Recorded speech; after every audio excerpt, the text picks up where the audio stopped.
ایک یہودی مالدار تھا اور اس کی مالداری کی انتہا نہ رہی تھی۔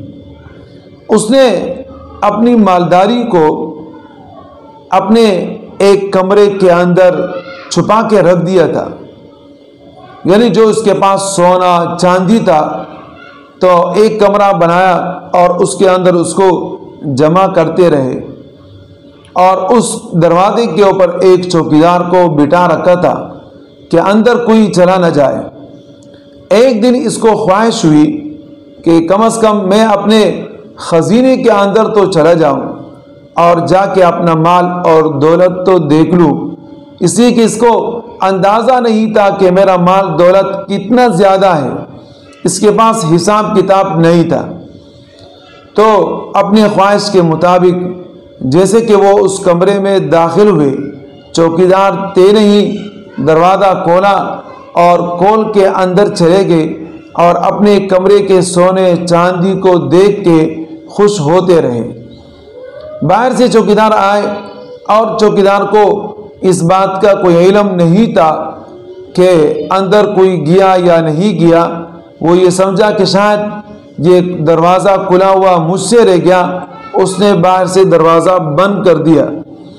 جب دروازہ بند کر دیا تو اندر سے وہ یہودی مالک جو بہت بڑا مالدار تھا اور اپنے سونے چاندی مال دولت کے خزانے میں گھوم پھر رہا تھا، اس کو اچانک پیاس لگی، بھوک لگا۔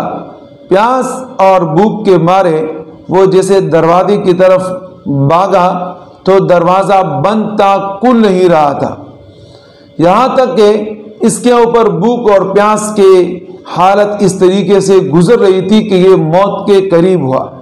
جب موت کے قریب ہوا تو اس کے دل میں خیال آیا کہ کاش کوئی قلم ہو کہ میں اس سے کچھ الفاظ لکھ لوں تاکہ آنے والے لوگ اس سے عبرت حاصل کرے، لیکن لکھنے کے لیے قلم بھی نہیں تھا، جس کی بنا پر اس نے اپنے جسم کو چھیلا، خون نکلا اور اس خون سے دیوار کے اوپر یہ لکھا کہ دنیا کا مالدار ترین آدمی آج اپنے خزانے کے اندر سونے اور چاندی کے اوپر بغیر کھائے پیے مر رہا ہے۔ یہ دنیا کی حالت ہے۔ اب یہ کہ وہ مالدار، سونے چاندی کی کوئی کمی نہیں، مال دولت کی کوئی کمی نہیں، لیکن اس کے باوجود وہ بھوکا پیاسا مر گیا۔ جو آج تک سب کے لیے پیغام ہے کہ وَفِي السَّمَاءِ رِزْقُكُمْ وَمَا تُوعَدُونَ، آسمان میں اللہ پاک نے آپ کے رزق کا وعدہ کیا ہے۔ رزق یہ ہے کہ جو آپ کھاتے ہیں، جو آپ پیتے ہیں، جو آپ پہنتے ہیں، یہ آپ کے کام آیا۔ آپ کا مال دولت جو ایک سائٹ پر کڑا ہے اور وہاں پر حفاظت سے رکھا ہوا ہے، یہ آپ کا مال دولت نہیں ہے۔ آپ کا مال دولت وہ ہے جو آپ کے کام آئے۔ یہ نیک صالح اولاد آپ کے مال دولت ہے۔